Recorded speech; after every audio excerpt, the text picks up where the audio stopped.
we've really enjoyed it.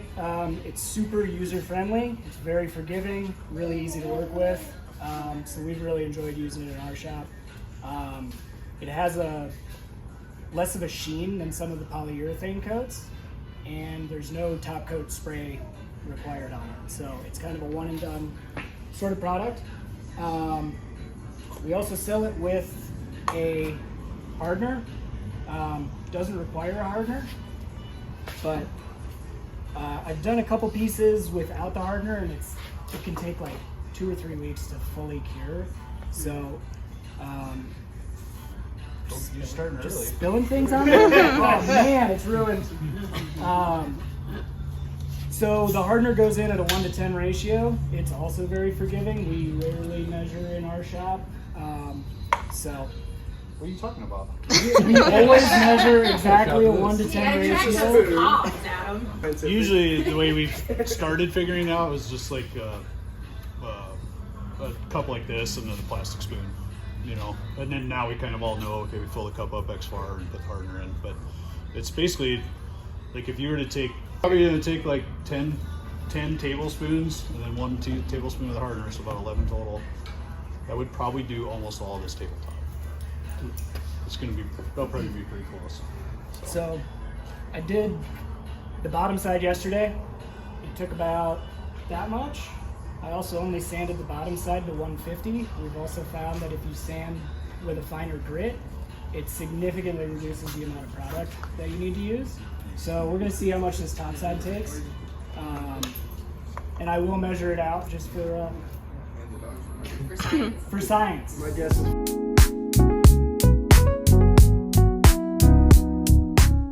we always used, I mean, our main finish that we were using is just like a sealer and then a sprayed on water base. And we still use that quite a bit.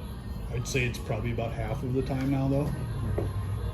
If we ever did this before, it was probably with like a tung oil or even like a mix. Like I used to make something similar out of polyurethane and linseed oil and some things like that. So.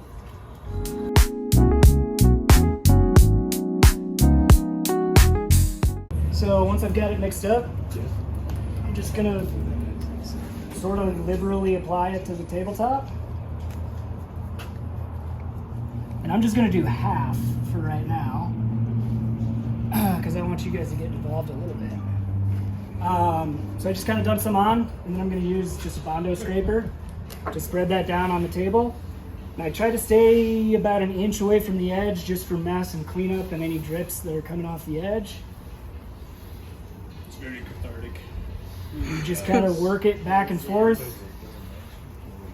I don't like the pattern. So you don't like the figure 8?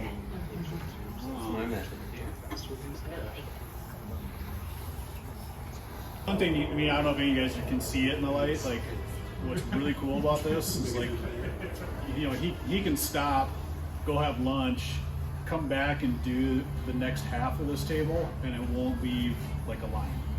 So like, you know, you can see some of it where like maybe he drizzled it. My here, drizzle lines you can and see there's some currently. lines. By the time he's done and we buff all this in, like all that goes away. So unlike stain, where like you have to like watch that line that you create if you're trying to do a big piece, or you know, if we were staining this, we might have 2 of us doing it, 3 of us, because we gotta move along with it. You know, you don't have to worry about that with this. So if we get most of that worked off of there, this is kind of user's preference. Colby apparently doesn't do the buffing step anymore. He just wipes with a shop towel. That's how I did the bottom, because this was in our shop yesterday, but typically what I like to do is just use this buffer to kind of spread that evenly throughout and catch my edges. If I've stayed 1 inch or so away from the edge, that keeps me from getting any of those drips or runs down the side.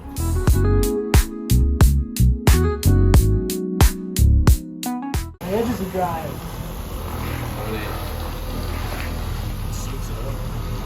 Yeah, this piece has been soaking up a lot of soaking it up pretty quickly. Is it different by temperature? Does it need more when it's hot, or?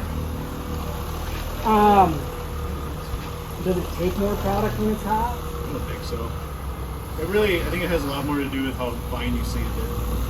Like a rougher grit is going to use up a lot more product. And it's not going to feel real silky smooth. Like when we're done with this, it should just feel like really nice and silky smooth.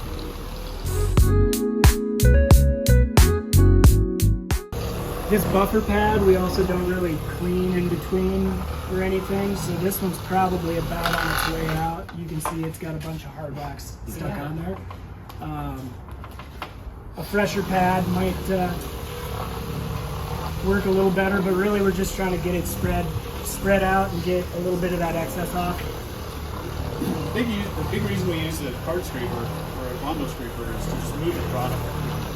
Because if you start doing this right now, I mean, you wouldn't even make it halfway with this amount of product. It'll soak up either into your rag or into your buffer or whatever you're using. So that's really the main thing is we spread it out with that scraper, just get it applied really nice and evenly, buff it, and then you still see there's a decent amount on here.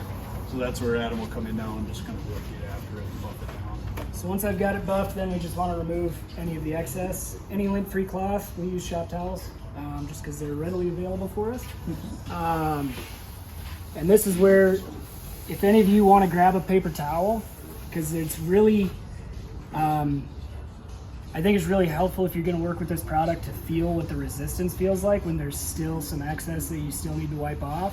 You actually feel the resistance of the hard wax until you've got enough of it wiped off, and then you kind of glide right over the table. So, can you do too much? Not really. Okay. I mean, you definitely can't leave anything on. So like you guys probably can't see it as much as you can in the light. There's a bit right here. Like if you leave that on there tomorrow, it's just going to be gummy. No, I mean the wiping off part. Can you do too much wiping off? Nope. But once it gets basically, I mean, quick, you can, or easy, you can stop. Yeah, when Adam's done, like if you take that last paper towel and you wipe and barely get anything, that's probably where you can stop. so you'll see on that sort of first run, I'm still getting some hard wax on that paper towel. Let's say we just kept trying to apply more and move it around. It'll start to tack up in 15 minutes if you're adding that hardener to it. So it isn't, if tomorrow this looks a little dry, we'd probably just sand it and do another light coat on there. And we found that most of the time you need 2 coats on, especially on like an open grain wood like this. If you're doing maple or cherry, it might not be as bad, But if you leave it on there and you're messing around too long before you start wiping it off, it'll start to get really heavy, and then you're going to work hard getting that off. And if you don't get it off, it just turns gummy, and you might as well just wait till tomorrow and take a sander to it and start over. So you work in sections to avoid that. Yep. Yeah. And that's part of why I like the car buffer, is because it takes a lot of that excess off, so I don't have to do nearly as much work with the paper towel. But that's... Yeah, on a hot day, this whole tabletop would probably be pressing you. Like if you poured the whole thing and did it, you might be working pretty fast. And again, it's just going to get gummy, and then you got to sand it off. It's not like it's the end of the day type of thing, but it's. If you had to sand, would you sand it all the way back to bare, or would you just sand it to smooth it and then Till you can get that product off. So I mean, it's same with like a outdoor deck oil, right, or like a Mesmer's or Penafin. If you left that a little heavy, it's just going to be gooey tomorrow. So really, you just got to get it clean, get it wiped off of there. Kind of like even like Armor Seal. If you use Armor Seal, you know what it does. So like we use that as our sealer, and that's the same way. Like if you left like a wet filmy coat on there, it's just going to dry like that, and you're going to see it. You'll feel it. So, but what's great is like we could fire up a table saw right now, right next to this thing. No problem. That dust will just blow right off of there and wipe right off. Even as fresh as this is right now. How long do you let it dry until it's ready to go? Probably at least overnight. 2 days. Yeah, 2 to 3 days, I think. It'll After- it kind of yeah. off gases a little bit. Yeah, and you can like, kind of has an oily. You can definitely feel when it's cured. Yeah. Still has like a little oily Yeah. feel to it. Yeah, like we did the bottom last night, and it's still got a little bit. Flipped it of over this morning. You could feel a little oily on it. So yeah, probably at least 2-3 days. It would be. But you know, like old, and that's of course you got to add that hardener. That's if you're using the hardener. You know, if you just used it without, it would just be like tongue oil. It would take a while to dry.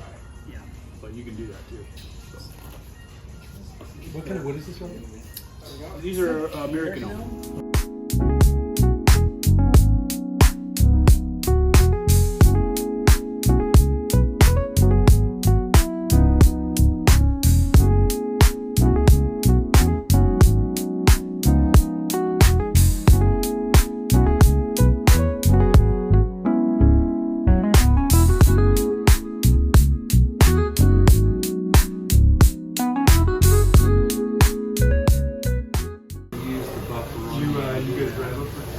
I do. We'll go, because we got a parking house. So You mean when I'm doing the actual? Yeah, when you're actually have the finish. Usually I just use a paper towel on that. I've tried it with this. of course. Just throw this wax up in there.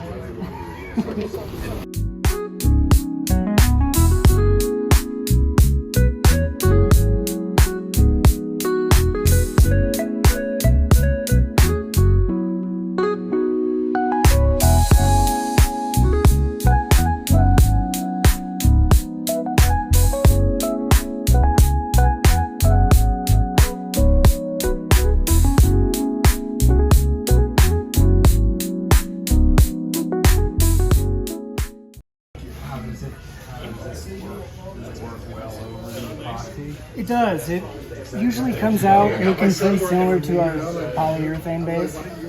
So